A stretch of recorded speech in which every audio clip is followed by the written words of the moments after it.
saw him back in 9th grade. Everybody called him Ted, always walking through the hallways with 1,000 thoughts unsaid.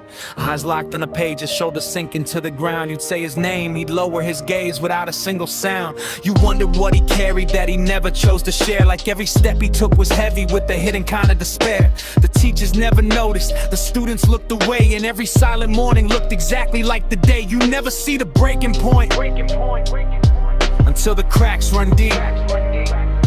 The loudest cries can hide themselves inside the ones who never speak. You watch little Ted disappear a little more each day. Another joke, another shove, another reason not to stay. Every bruise became a chapter, every scar another page. You never saw the fire growing underneath the cage. You thought he'd always take it, that he'd simply walk away, never thinking silence has a price someone might pay.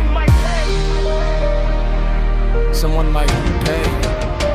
Then one cold morning, Ted walked in with bruises on his face, a swollen eye, a broken nose, still trying to leave no trace. A black hood hid his battered skin, sleeves covered up his wrist, trying hard to hide the proof of knife that still exists. Then Tommy laughed and grabbed the hood while everyone looked on. The jacket slipped, revealing scars it hidden for so long. The room exploded into laughter like his pain was all pretend, while little Ted just turned around and ran home once again.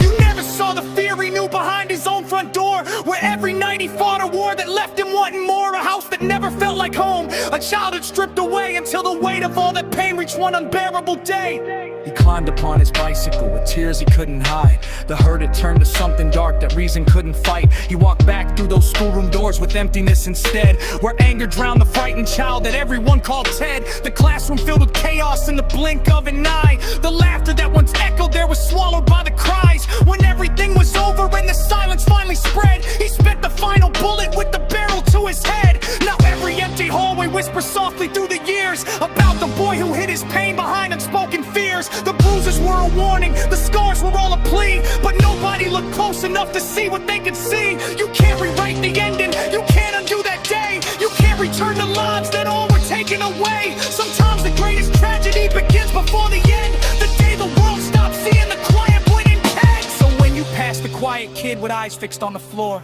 remember every smile you give might mean a little more, because the stories people carry often stay unread until they carve forever into names like Little Ted.